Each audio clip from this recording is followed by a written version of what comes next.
Diz a palavra de Deus em Zacarias 9, 11 e 12. Quanto a ti, Sião, por causa do sangue da tua aliança, tirei os teus cativos da cova em que não havia água. Voltai à fortaleza, ó presos de esperança. Também hoje vos anuncio que tudo vos restituirei em dobro.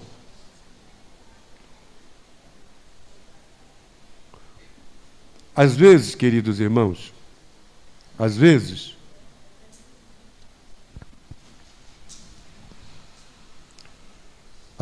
queridos irmãos, às vezes, povo, o nosso estado mental deixa-nos sem perceber o belo. Eu gosto muito de falar do belo, já fiz alguns poemas, tenho aula ministrada sobre isto, quando ensinei algumas matérias na área de filosofia. Estética, por exemplo. Mas, às vezes, deixamos de perceber o belo por conta do nosso estado mental confuso. Estamos, às vezes, em tantos problemas, em tantas dores, sufocados, como que em um afogamento, por tantos problemas, e que nos leva à tristeza, angústia, tristeza, amargura, angústia, depressão. E essas dores, esses sofrimentos, são tamanhos da nossa vida que não conseguimos enxergar o belo, mas principalmente o belo de Deus. Porque o belo na vida, quando estamos tristes, quando o indivíduo está triste, quando o mundo está triste, ele abre uma garrafa de cachaça, toma, e aí é tudo maravilha. Quando o mundo está triste, quando eu digo o mundo, evidentemente não são todos, mas muitos, quando estão tristes, aí vai lá, acende um cigarro de maconha, fica tudo às maravilhas. Mas e depois? E depois? E depois, quando tudo passa? Quando o álcool passa, quando a dose de uma droga passa, quando o sexo passa, e depois? Volta novamente. Volta novamente. Volta a tristeza, volta a amargura, ou volta a angústia, ou volta... Sabe? Mas quando o nosso olhar, diferentemente, quando o nosso olhar estiver voltado para o Senhor, não interessa o tamanho do sofrimento da dor, não interessa, sabe, o problema em suas consequências, não interessa a invasão do mal perturbador, por mais que seja, porque a nossa visão em Deus sempre nos leva a esperar algo melhor, a esperar algum bem, ou a esperar o bem maior.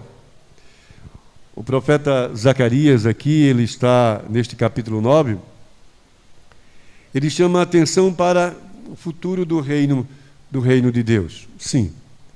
Mas eu posso pegar este capítulo e especificamente este texto do versículo 11 e 12 e aplicar à minha vida e aplicar à nossa vida.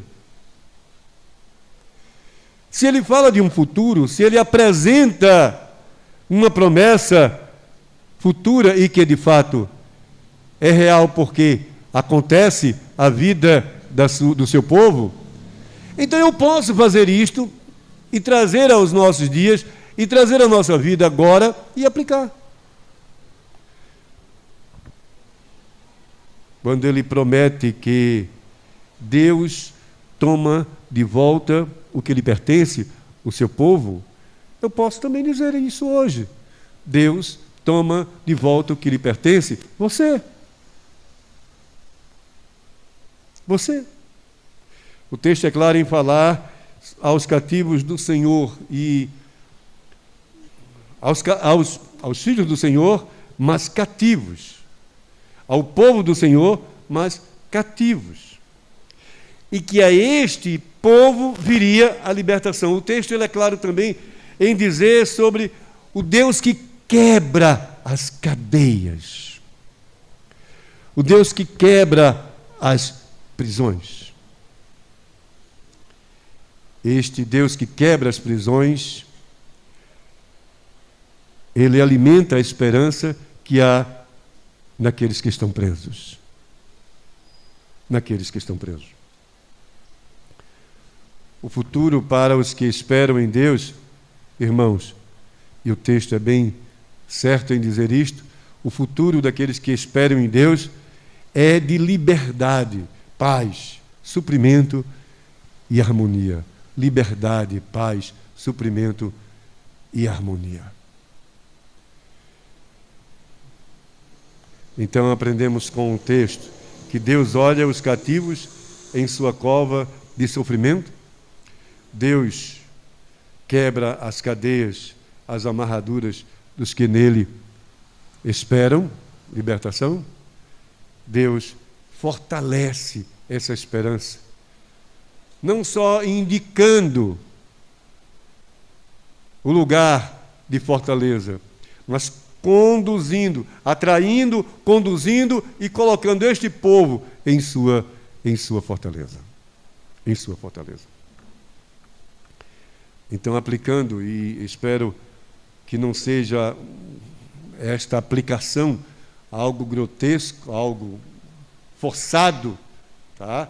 Mas aplicando isto, eu trago esta mensagem como do Senhor como força de alívio ao nosso coração, para que, mesmo em meio aos sofrimentos, tenhamos esperança. Então eu quero falar, contido no texto, a ideia do presos da esperança. Presos da esperança.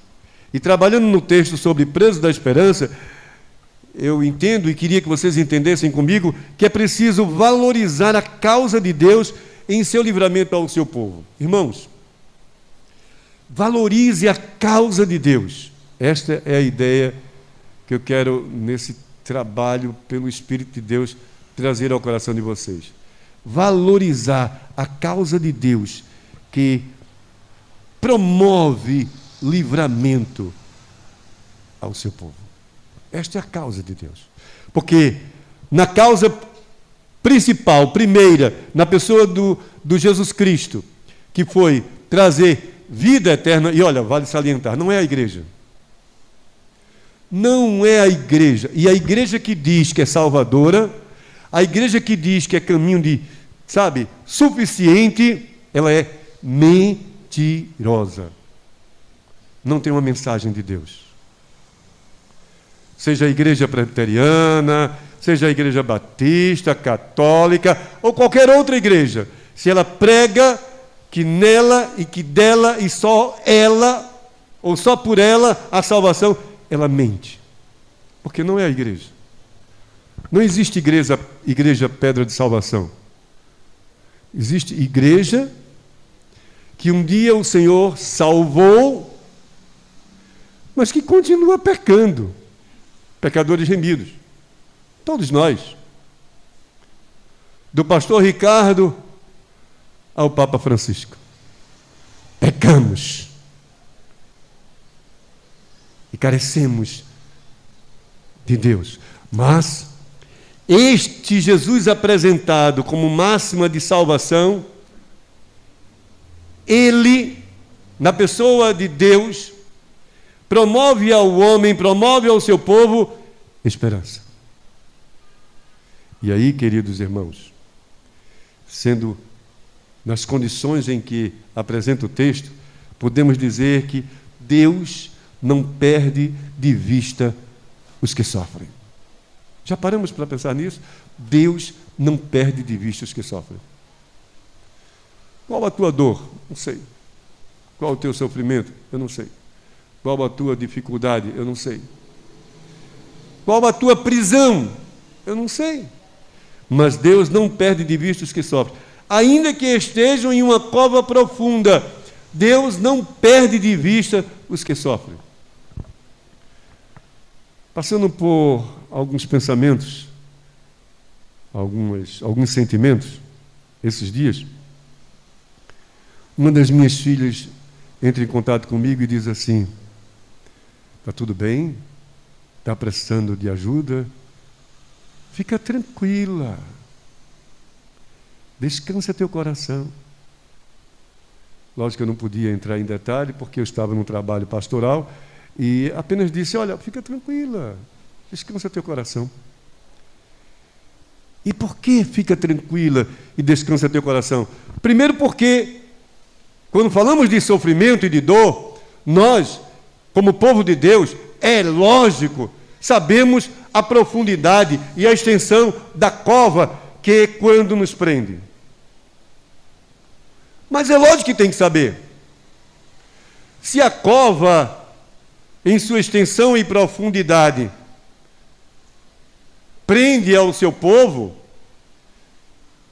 Deus que observa este indivíduo também tem que se observar. Ele tem que saber onde é que ele está.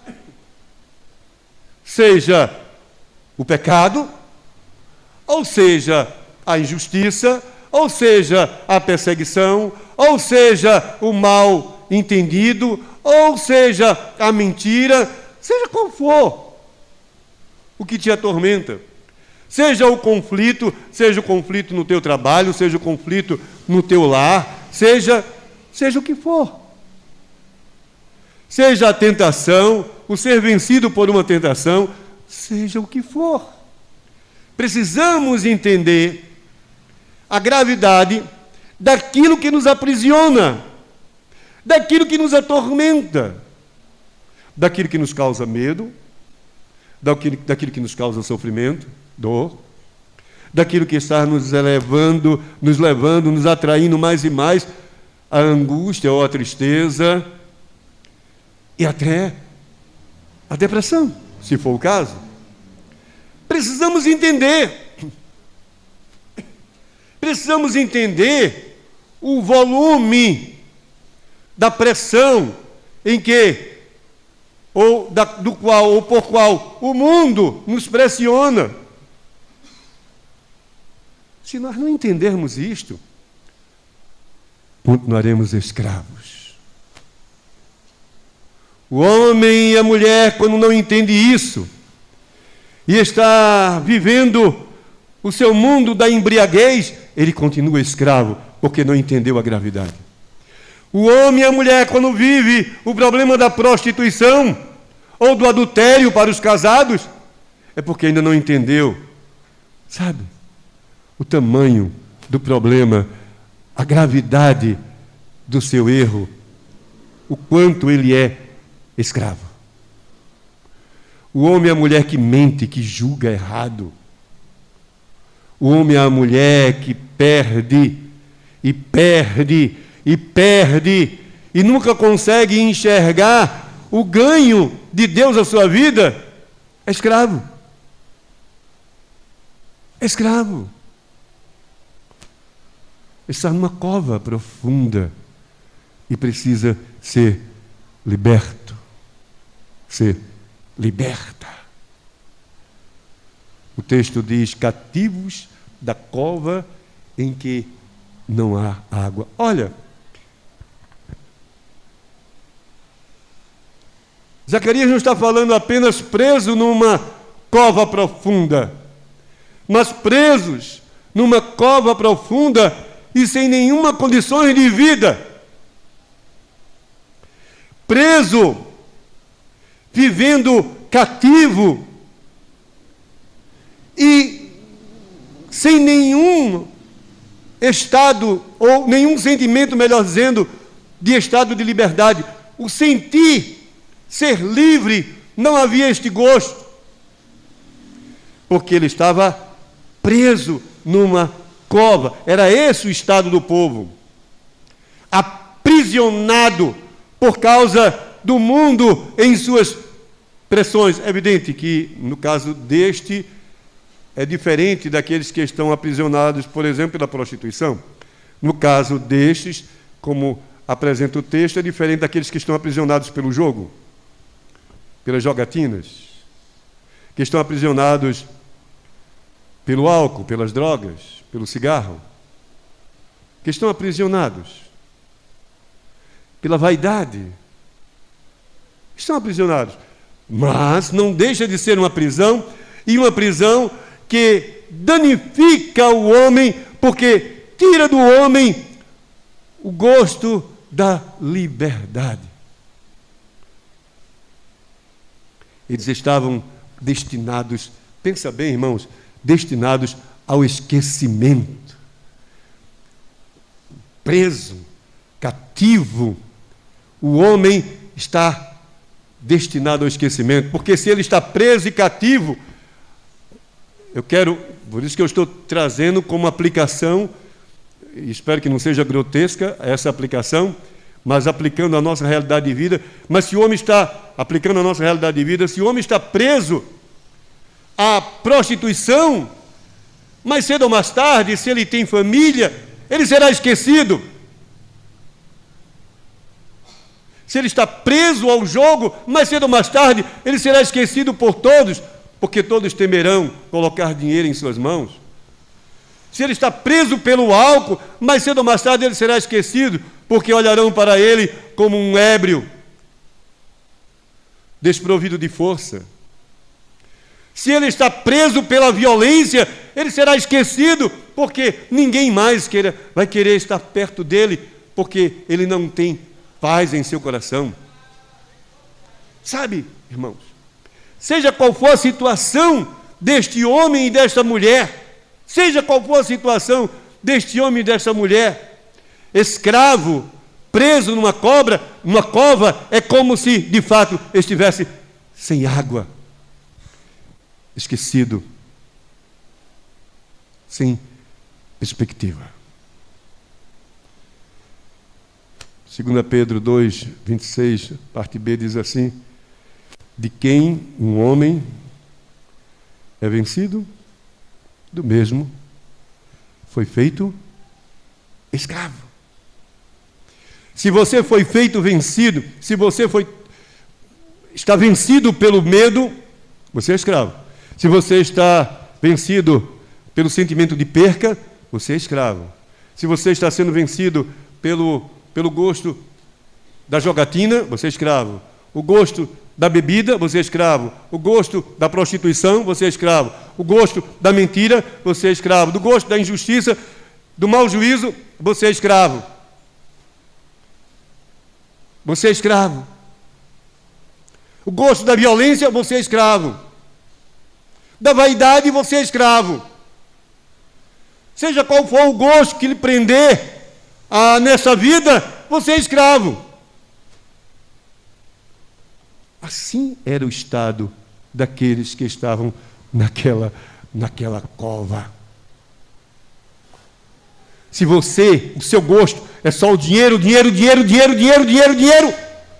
fortuna, acúmulo, e nunca olhar para o próximo, você é escravo do teu dinheiro. Se a tua questão em jogo é querer crescer e ter títulos, você será escravo. Escravo. Se você esquece Deus e passa a pensar exageradamente família, e não dá lugar a Deus, você é escravo. Ou se pensa igreja. Que é isso? Peraí, pastor, você vai falar o que agora? Igreja, e não pensa em Deus, você é escravo da instituição. das tradições religiosas. Tudo aprisiona e pode ser inserido a ideia aqui de que Deus não perde de vista os que sofrem e estão numa cova profunda. O povo em seu estado de vida era escravo do mal em seu mal.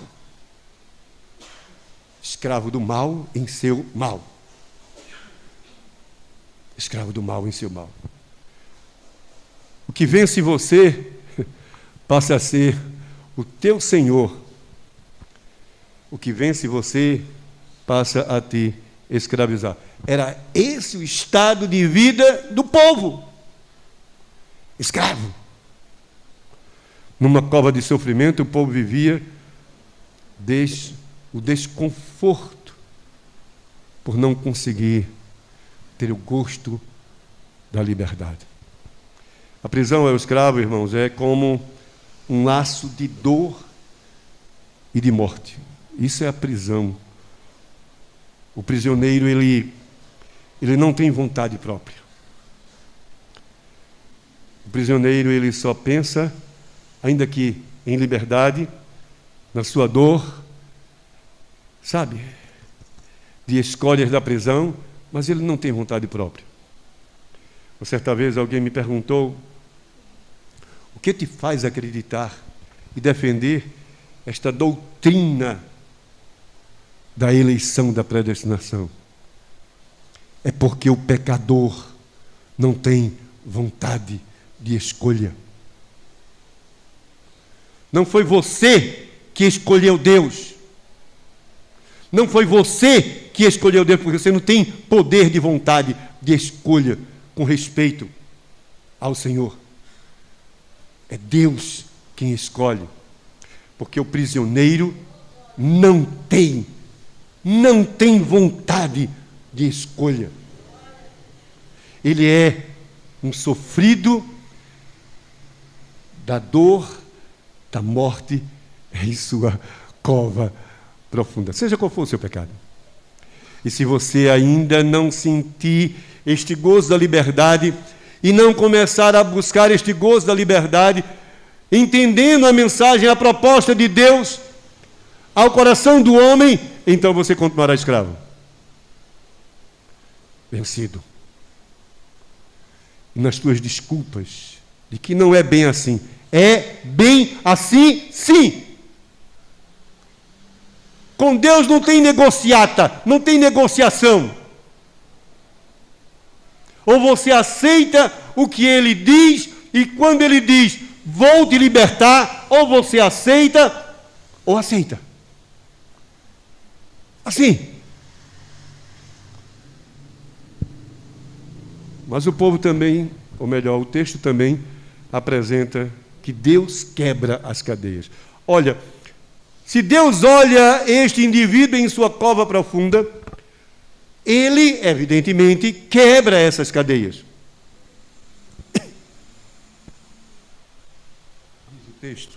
Diz o texto, tirei os teus cativos. Quando ele diz, tirei os teus cativos, ele está dizendo com isso que Deus tira as presilhas da prisão. Sabe?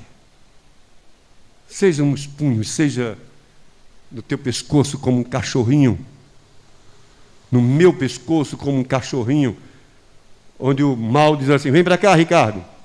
Ei, vai para cá, Ricardo. Ei, vem cá, vem para cá.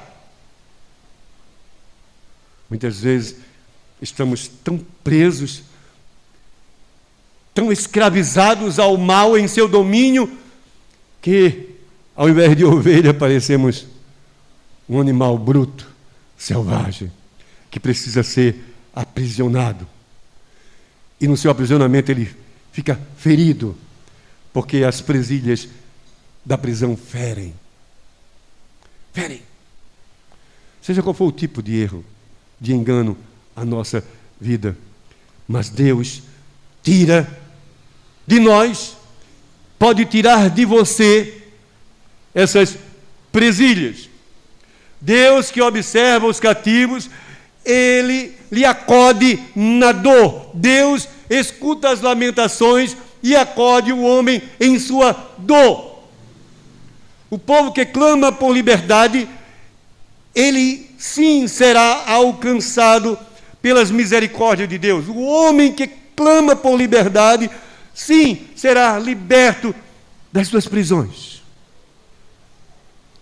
Eu penso em Jeremias, para contribuir com o texto, capítulo 18, 22.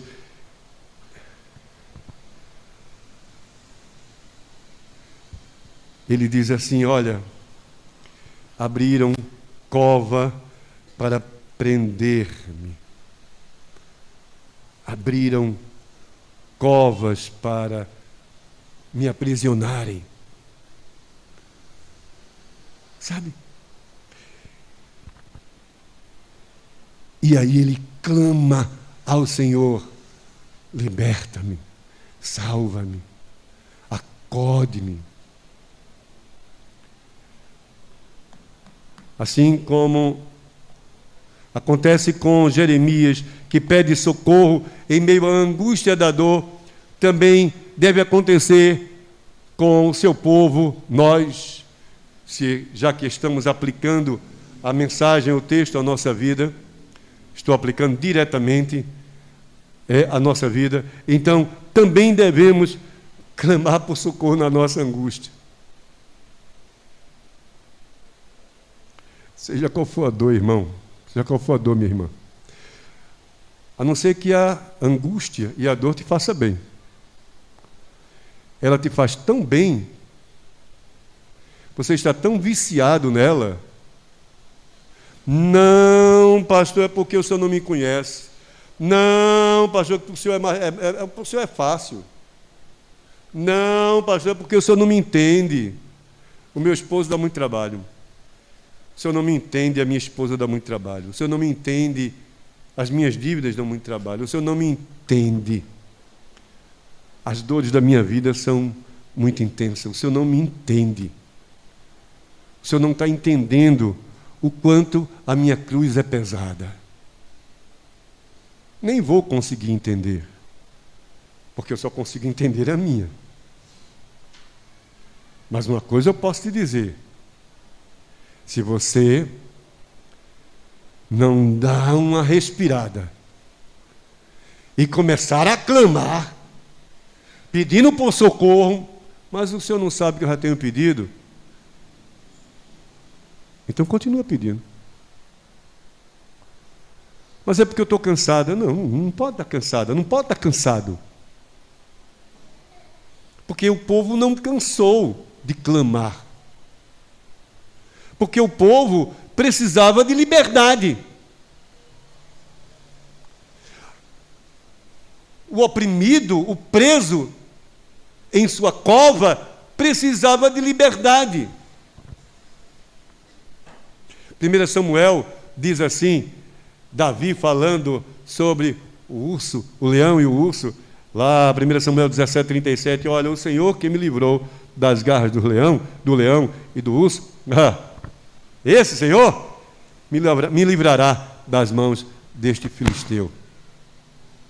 Eu não sei qual é o teu filisteu, irmão. Eu não sei, Rafael. Qual é o filisteu que está te atormentando? Pastor, graças a Deus não tem nenhum filisteu me atormentando. Ai, que bom. Se dê por feliz. Eu não sei, Bia, qual é o filisteu que está te atormentando e que você tem que derrubar. Mas uma coisa eu sei.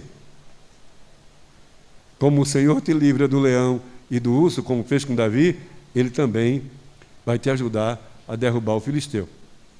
E que com certeza não é o teu marido. Com certeza não é tua esposa, Monteirinho. Com certeza não é tua esposa, Girão. Não é teu esposo, Cláudia. Não é tua namorada, William. Lógico. E assim por diante. Não é assim. Porque às vezes não é o indivíduo. Aqui sim. Então aqui foi o indivíduo? Também não. Aqui não foi um filisteu que precisava ser derrubado. Aqui não era a cova o filisteu, mas a ação perturbadora dele em desfazer a fé dos judeus. Esse era o grande monstro. Esta era, sabe, a grande prisão que precisava ser quebrada. Essas eram as cadeias, as correntes. A corrente do medo ao indivíduo circunciso, como diz o texto. E aí, ele disse, olha, em outras palavras, vocês estão com medo de quê? De um cabrinha desse aí? Um elementozinho desse? Esse cabrinha, vê o tamanho dele aí, Davi, e vê o teu. É um cabrinha. É um pichototito. Sabe o que é pichototito, né? Pichototito é menor do que... Se o pichote é desse tamanho, o pichototito é menor ainda. É um pichototito de problema. É uma coisa insignificante de... irmão Monteiro, insignificante de problema. Oxente! Foram apenas alguns dias. Grazi, foram apenas alguns dias. Mas vai chegar. Em nome de Jesus. A criança, João, já está dando trabalho desde o ventre, hein? Menino Jesus Cristo. Sabe, irmãos, é um pichototito de problema. Pastor, é porque o senhor não sabe, eu estou tentando arrumar emprego e não consegui. Calma, Leandro, vai conseguir. É um pichototito de problema, em nome de Jesus. Vai conseguir. Por quê? Deus quebra as cadeias. Eu não sei qual a cadeia que está te aprisionando. Eu não sei qual o problema que está te atormentando. O que te faz escravo. Mas Deus é libertador ao seu povo. Finalmente, o texto apresenta, dizendo assim, olha, voltai. Voltai à fortaleza, ó presos da esperança. Voltai à fortaleza. Irmãos, Deus faz recomeçar a vida dos que possuem esperança. Se você não tiver esperança, não haverá resultado de gosto à tua vida. Se a tua vida é só de tristeza, de choro, desprazer, se você não tem esperança, não haverá gosto à tua vida. Porque Deus faz recomeçar a vida daqueles que possuem esperança. Esquece não. Não é o meu trabalho. Não são os meus títulos. Não é a minha sabedoria. Não é a minha cor. Não é o meu dinheiro. Não é o meu tamanho. Não é o meu sexo. Tá? Digo, não é o meu sexo. Entenda. Eu não estou dizendo que homem e mulher é tudo a mesma coisa, não. Homem é homem, mulher é mulher. Quando terminar o culto, se quiserem vir me prender, pode vir me prender. Homem é homem, mulher é mulher. Bem certo assim, tá? Não tem essa coisa, não. Um é um e outro é outro. Mas, seja qual for o sexo deste indivíduo, e homem nunca será mulher, nem mulher nunca será homem, mas já tem homem engravidando. É mulher. Não. É um homem que está trazendo uma abominação a si. Porque homem não é para engravidar. Homem não é para mudar os seus sexos. Homem é homem. E mulher é mulher. Bem simples e direto assim. E Deus, Ele acode, seja o homem, seja a mulher, em sua dor e em seu sofrimento, em seus males da vida, em sua cova profunda, Ele liberta. Ter esperança, irmãos, é acreditar que Deus virá ao teu socorro, que Deus virá ao teu livramento e que dele vem o amanhã. A esperança é uma das figuras de características do povo de Deus. Se este crente, se este homem ou esta mulher confiante no Senhor, que segue ao Senhor, não tem esperança, então ele está fazendo sucumbir, está matando, está eliminando, está sufocando, está escondendo.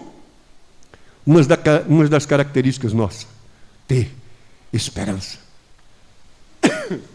Ter esperança. Seja qual for a dor, seja qual for o problema, seja qual for o estado da calamidade que o homem, que você esteja vivendo, que esteja com força vindo à nossa vida, é preciso confiar no Senhor, possuir esperança. Eu sempre digo isso com respeito à minha mãe. Vocês não imaginam, minha filha hoje está aqui, né? Fátima ficou com a Larinha e Cíntia veio. E Cíntia sabe muito bem o quanto eu tinha amor por minha mãe. E ainda tenho, só que agora é diferente. Agora não mais como minha mãe. Ela deixou de ser minha mãe.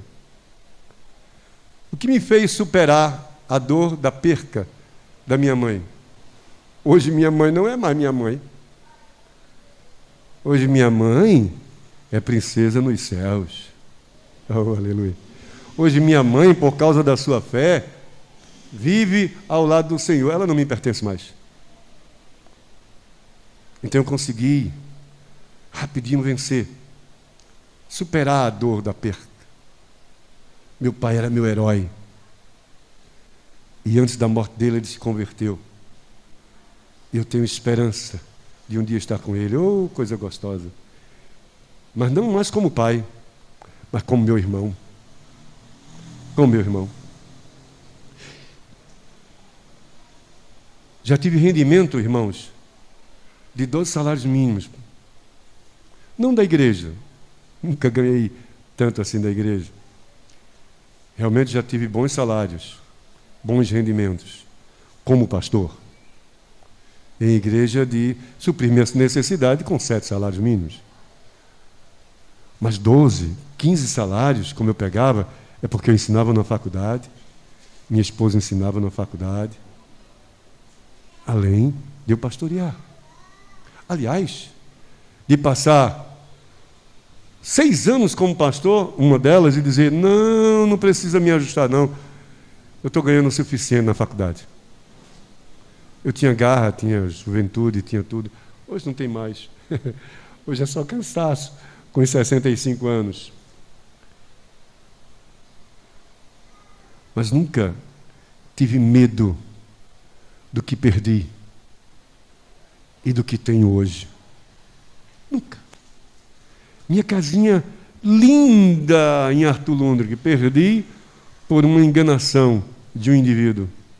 Pegou minha casa. Mas, Senhor, tão linda que era minha casinha, eu gostava tanto. Oh, e daí? Oh, eu vou ter uma casa no céu. Assim simples? Ora, assim simples. Simples desse jeito. Sabe, irmãos, não podemos ter nenhuma dor pelo que perdemos. Porque o que eu perdi é porque não era meu, rapaz. Ou então porque não estava ali para ser meu continuamente. Oxe, assim. O que eu não ganhei é porque não era meu. O que fizeram comigo, por que eu vou ter raiva de quem fez? Quem perde é ele, o amigo Ricardo. Quando fazem comigo, quem perde não sou eu.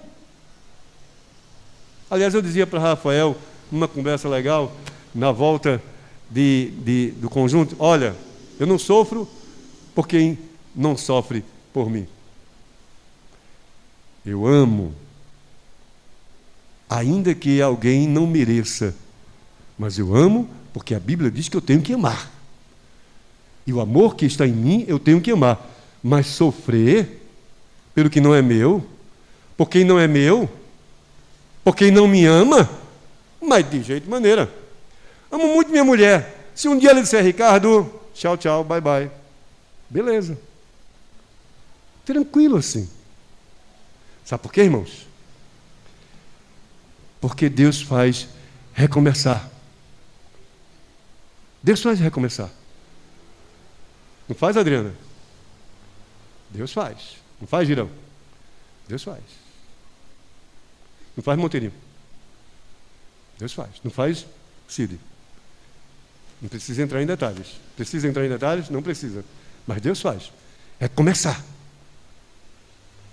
Deus faz recomeçar. Não faz, Babu?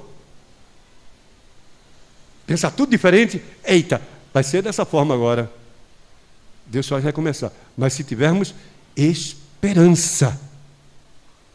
Porque se não tivermos esperança, vamos chorar, sofrer, chorar e ficar acuado num canto de parede como um rato, com medo. Uma ratazana. Nós não somos ratos, somos ovelhas. Oh, aleluia! Então Deus faz recomeçar os que possuem esperança. Os presos de esperança devem acreditar na promessa de que Deus concede fortaleza à nossa vida. Não devemos ter medo. A fé do povo estava sendo restaurada na força da esperança. Os cativos que esperavam por socorro divino foram atendidos. Atendidos. Porque esperaram firmados na aliança, na promessa de Deus de acolhimento, sabe, de proteção. Então, não perderam a esperança. Ainda que seja o comércio, para ter esperança. Ainda que demore 10 anos, mano, mas ter esperança. Tem esperança. Sabe? Tem esperança. Estou começando a vender o bolinho, pastor. Só não posso comprar, Ana. Mas ter esperança que amanhã terá uma grande confeitaria. Eu não sei qual é o problema que está te atormentando e está te colocando numa cova. Preso. Mas os que possuem esperança, Deus faz recomeçar. Nós aprendemos hoje que Deus não perde de vista o seu povo em seu sofrimento. Por maior, por mais profunda que seja a cova que este povo, que você, que nós nos encontremos, Deus virá em nosso socorro. Ter esperança, estar preso à esperança em Deus, resulta em atendimento e libertação. Então, se deixe livrar da prisão a tua vida de dor. Se deixe livrar da prisão a tua vida de dor. Na verdade, se tiver que ser preso, seja preso da esperança em Deus, pois assim o seu bem virá à tua vida.